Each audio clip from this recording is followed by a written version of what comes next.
Aujourd'hui, on va parler de la convexité et des inégalités classiques. La convexité est un outil puissant qui permet de démontrer de nombreuses inégalités fondamentales en mathématiques. On va voir la définition de la convexité, les caractérisations par les dérivés, l'inégalité de Jensen, les inégalités des moyennes arithmétiques, géométriques et harmoniques, et des applications au concours. C'est parti.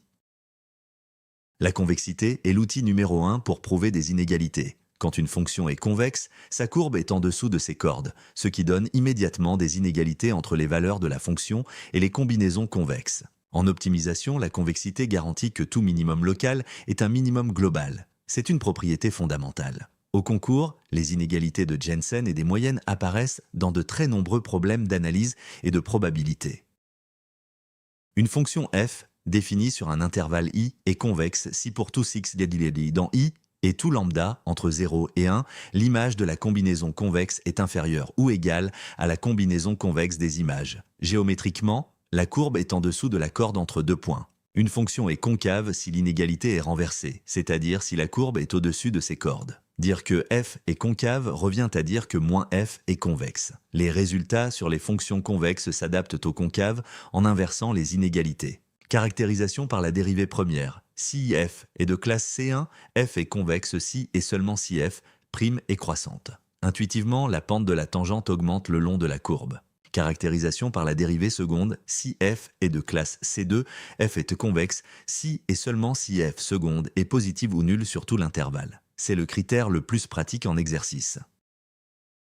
Première propriété remarquable. Toute fonction convexe sur un intervalle est automatiquement continue sur l'intérieur de l'intervalle. On n'a même pas besoin de supposer la continuité. Elle est gratuite. La convexité est une condition très forte. Deuxième propriété, pour une fonction convexe dérivable, la courbe est au-dessus de toutes ses tangentes. Autrement dit, f de y est supérieur ou égal à f de x plus et f' de x fois i moins x. C'est une inégalité très utile en pratique. Troisième propriété, pour une fonction convexe, tout minimum local est un minimum global. C'est la raison pour laquelle la convexité est si importante en optimisation. Il n'y a pas de faux minima, pas de piège. L'inégalité de Jensen est la généralisation de la convexité à n points. Si f est convexe et si les lambda ig sont des poids positifs de somme 1, alors l'image de la moyenne pondérée est inférieure ou égale à la moyenne pondérée des images. C'est l'inégalité la plus puissante de l'analyse. Le cas particulier le plus courant est celui des poids égaux à 1 sur n. L'image de la moyenne arithmétique est inférieure ou égale à la moyenne arithmétique des images. C'est cette version qui est le plus souvent utilisée au concours. La version probabiliste de Jensen. Si x est une variable aléatoire intégrable et f est convexe, alors f de l'espérance de x est inférieure ou égale à l'espérance de f de x. C'est un résultat central en probabilité.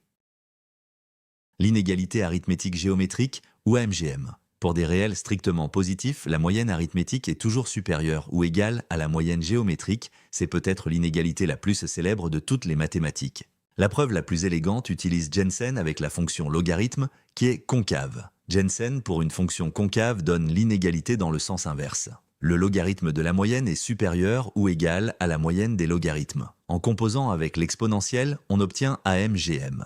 La chaîne complète des inégalités. La moyenne harmonique est inférieure ou égale à la moyenne géométrique, qui est inférieure ou égale à la moyenne arithmétique. Cas d'égalité. Tous les xi sont égaux. Le cas n égale 2 est le plus classique.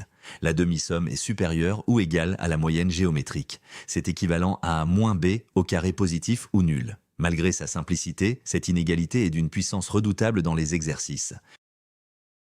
Exercice classique. Montrer que pour tout x strictement positif, exponentielle de x est supérieure ou égale à un plus x. C'est une inégalité fondamentale démontrable par la convexité. La fonction exponentielle est convexe sur R car sa dérivée seconde, qui est elle-même, est strictement positive partout. La tangente à la courbe au point x égale 0a, pour équation y égale un plus x. C'est l'approximation affine de l'exponentielle en 0.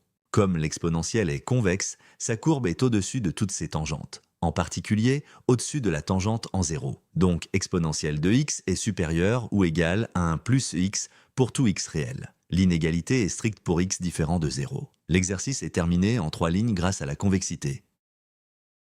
Erreur numéro 1, inverser le sens de l'inégalité de Jensen. Pour une fonction convexe, l'image de la moyenne est inférieure à la moyenne des images. Pour une fonction concave, c'est l'inverse. Vérifiez toujours le sens de la concavité avant d'appliquer Jensen.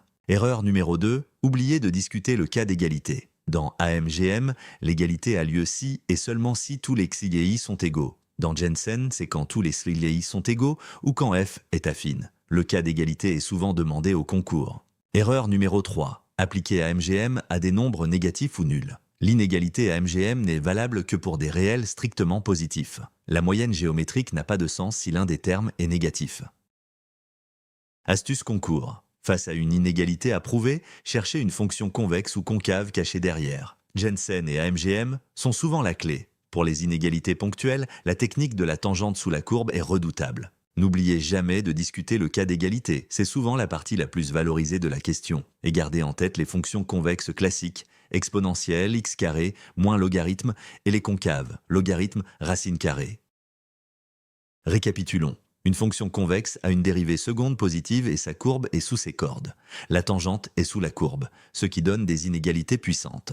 L'inégalité de Jensen généralise la convexité à n points. La chaîne des moyennes HM, GM, AM se prouve par Jensen sur le logarithme. Et le cas d'égalité est toujours celui où tous les termes sont égaux. Avec la convexité dans votre arsenal, vous disposez de l'outil le plus puissant pour attaquer les inégalités au concours. Entraîne-toi sur PrépaMaths pour maîtriser la convexité et les inégalités classiques avec des exercices corrigés niveau concours.